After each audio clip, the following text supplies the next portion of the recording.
Joining us now is one of the most popular entertainers in show business. You've seen him on all the TV shows, and he'll be performing March 4th down in Coral Springs at the Coral Springs Center for the Arts. It's a great pleasure to welcome back Rich Little to the program today. How are you, Rich? Hi, how are you? Good. Doing great. Yeah, good to talk to you again. It's been about a year, I guess. Last time we had you on, we had Dick Smothers in with us, so it's good to have you back. That's right. Yeah, how's it been going for you? Did you do the USO tour again this year? Did you do the USO tour again this year? Yes, I did. That was very exciting. How did that go? We went over to Germany and entertained the troops in a number of bases in Germany. And I didn't realize till I got there that that's where they train the soldiers in Germany to go to Iraq. Is that right? I didn't know that. Yeah. So that's why there's so many bases there. Yeah, I didn't realize they were training them for the particular Iraq situation. I knew we had bases there. Well, that's interesting, yeah. So there were a lot of soldiers coming in from Iraq and going out, and then a lot of the families, a lot of kids came. I got a little concerned because, you know, a lot of the soldiers are 19, 20, 21, and then the families brought their children, their kids, and I thought, they're not going to know what the heck I'm doing. But they did. It's amazing. Oh, sure. Well, I guess you do, obviously, both Bushes, right? So they probably got a kick out of that. That's right. I do George Sr., and I do George W. Bush, our current president. Well, what happened the last month or two, especially with the vice president, that's got to add about 10 minutes to your act, right? That's right. Dick Cheney, you know, he has that kind of tight lip and talks in kind of a monotone. Not a very exciting personality, and not a very good shot either. That's right. I mean, it wasn't my fault. You see, my friend dressed himself up as a duck. I thought it was an orange duck. I tell you, you just couldn't sit down and write a script like that. It probably falls right in your lap, right? Well, you know, it's funny so long as there's no tragedy. Right. You know, if the guy had died or something, the jokes would have stopped instantly, but he didn't, and he recovered, thank God. And so now it becomes fair games for a comedian, and, you know, they just have a ball with it. Yeah, there was about, I guess, a half a day there where they said, well, he had a bit of a heart trouble, but then he came out and did a press conference, so the guy's okay. So then it was fair to have some fun with it again. But yeah, like you said, it could have gone the other way, but luckily it didn't for you because it's funny material. The vice president was shooting somebody. You know, and so that makes it better for me. Oh, sure. And you update your act almost nightly, right? I mean, if something happens in the news, I've seen you several times, and that night you'll have it in your show. So that's great. Oh, sure. You got to do that. You know, you got to keep up to date. You know, doing new people. I do a lot on Dr. Phil now. Dr. Phil. I know that you know. And the thing is, if you know that I know that, then we both will know. Dr. Phil. Good voice.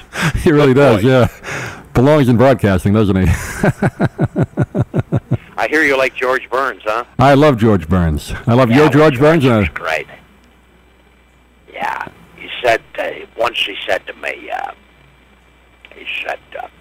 Rich, you do me so good, you know, that when I die, they should bury you. He once said that to me. It was kind of cute. Man. I bought something that you put out, I don't know, maybe 15 years ago. You did a thing for when people used to have answering machines, a little tape of celebrity voices. And Phonies. Rich Little's phony phony voice messages, and the George Burns one was my favorite on that. I played that all the time when I had the machine. But it's so funny. When I first put that out, people were calling me all the time, not to talk to me, people I didn't even know. They just wanted to hear the impression. Right. The favorite one was Jack Nicholson. That's right. That one went over the best. Yeah, I love that one, and of course, you know, I'm not here at the moment, and I'm never going to be here. Don't bother me again. You know? and the Jack Benny one too. That's my other favorite that you did. Yeah. I mean, we talked last time about that. Just these guys that you grew up watching, and I a little bit as a kid, saw some of their old shows on tape, obviously, reruns, and a little bit of Jack Benny and George Burns, obviously. But what great characters they were. Yeah, and I was very, very lucky to have not only known them, but worked with a lot of them. And when I did the Dean Martin roast back in the 70s, I was in my 20s, and to sit there on the dais with the biggest names in show business, I tell you, it was not only a thrill, it was terrifying. Because you had to get up and perform not only for America, but for all these giants sitting next to you. And I don't know how I made it through that. I really don't. Those were brilliant shows. They're selling them again. I guess you can buy the DVDs of them, and just seeing your performances, particularly with Jack and you talk about Johnny Carson. That was a classic. Well, I had a little advantage that some of the others didn't. That I could imitate the people that were sitting there. Right. And the others were just doing jokes. So it was great. If Carson was there, I would do Carson and Jack Benny in front of him and George and so many, and that was my hook, and it worked great. So I did a lot of those roasts. Yeah, those were great. The roast seems to be coming back at least a little bit in popularity. I know Comedy Central ran a few a while ago. Of course, they're a little on the dirtier side than Dean Martin ever did. They get pretty blue, don't they? But that form of comedy is great, isn't it? Yeah, well, I don't like any comedian that uses the F word at all. No. That really turns me off. But I mean, as far as one guy there and everybody gets a chance to get up and do some material, I think that's a the way Dean did it was they great. originated at the Friars, and the Friars, they were blue. Oh, I'm sure they were. Yeah, I've heard tapes of those. Yeah, very. I did some of them in the early days, and I'm telling you, they were blue, but they were funny. Right. Yeah. Well, the way Dean did it on TV, those were classics. I mean, but on TV. Of course, you couldn't be blue at all, and Dean Martin was an incredible host because Dean, the more he screwed up, the funnier it became. Right. He didn't like to rehearse, did he? He didn't rehearse at all. No. I can remember. It's funny you should talk about the roast. I remember one time doing a roast in Vegas we did them at the MGM, and we were walking out to the podium, the whole cast, to start the roast. The audience was there. We were about 2 minutes from filming, and as we walked towards the podium, Dean turns to me and says, "Hey, Rich, who are we roasting tonight? Who are we doing?" He didn't even know who we were roasting. Can you imagine? Oh, man, that's great. Yeah. We're looking at the cards and wondering who it is. We had his daughter on a couple of times who wrote a book about her dad, and she just told these wonderful stories how he just was so relaxed he could pull it off, though. He's one of the few performers that didn't need to rehearse, I guess, or at least he gave that impression that he didn't. His popularity was getting out of screwing up everything, Right. and they used to tell us, don't look at the cue cards, because you have a tendency to look at the cue cards like Dean is, and then you're reading along with them. Yeah. They used to say, don't look at the cue cards, because what you're seeing, Dean isn't saying. He was a great guy, though. I got along great with him. Yeah, I would have loved to have met him. Just getting a taste of it when his daughter was in telling those stories about him. Just fun watching those guys, and you too. Yeah. I mean, just those years of, and you still work Vegas a lot. I know you live out there, and you perform at what hotel are you at mostly? Is it the Golden Nugget or? I perform at two hotels in Vegas: the Suncoast Casino, which is in an area called Summerlin. Okay. And then nearer the Strip, I also perform at the Orleans. Okay, sure. Which is down closer to the Strip. And that hotel is more of a theater than a nightclub. Yeah, I was just out there in December, and we do our show from out there a couple times a year. And, it's great. I mean, that place has totally changed the last 5 years. You just see all the cranes all over the place. Well, I do. I perform in Vegas about 3 or 4 times a year. Yeah. And then the rest of the time I'm on the road. And I don't really do much television anymore because the producers and directors are so young, they think I'm Little Richard, you know? I was going to say, I miss you seeing you on television. I used to love all the talk shows, These young people don't know who I am. I don't know why. I mean, I understand the younger people... They didn't grow up with me. Yeah, that's true. That's true. But, I don't mind if they say my mom and dad absolutely adored you. You were my mother's and my father's favorite comedian.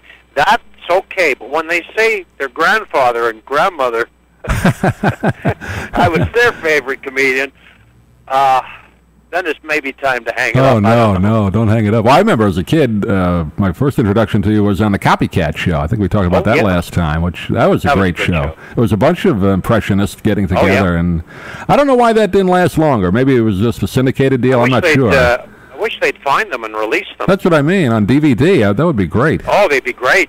I'd love to see that again. We did about 15 shows, I think. Is that we did 15? Yeah, it wasn't on that long. How about that? Yeah. But we had Orson Welles on, and Robert Young, and Tony Curtis, and all kinds of people on there. Oh, that was a great show. Yeah, you had George Kirby, I think, was on with you, and George Kirby, Marilyn and Michaels, Frank Gorshin. Yeah, we just lost him, unfortunately, but great. He was one of the best. Well, there's a nice picture on your website, which is richlittle.com, of you and a bunch of the other impressionists together. It was a nice honor that you got about a year ago. Oh, yeah. Well, that's when I got my star on Vegas Boulevard. Right. And all the impersonators that were around showed up for it. It was a great honor for me to have them there. Yeah, that's a nice honor to have. I have my star on the Hollywood Boulevard, on Vegas Boulevard, down in Palm Springs, and in Toronto. So my father was right. He said, Rich, if you keep doing these impressions, you're going to end up on the street. That's funny. That's great. Well, you're doing the Florida gig coming up on March 4th. Yeah. Are you doing any other dates in the state, or is that just a one-night? No, I'm just coming down for that one date. Okay. You got to come to Sarasota. Get to Sarasota one of these years, Rich. I'd love to see you. Van Wezel. Love to. Yeah, we'd love to see you down here. And well, it's always great to catch up with you for a few minutes. Well, I'll be doing about 50 or 60 impressions in the show. A lot of singers. Frank Sinatra I'm going to do. A lot of different things. A lot of new things. I think that's what surprises a lot of people. I saw you several times. One time at Westbury, you actually come out and you do some singing impressions, which you didn't do a lot on television. You have to save something for the audience in person, but those are great, the singing impressions. Well, yeah, you get the tune going for you, and if people recognize the tune that they like, it helps the impression. Right, but I mean, it's great. I mean, I don't think a lot of people realize that you did singing impressions, which that was great when you did. I think you did Willie Nelson tonight. I saw you, and a bunch of them, of course, Frank. I'm still doing Johnny Carson. Oh, great! I'm sure the people love to see that.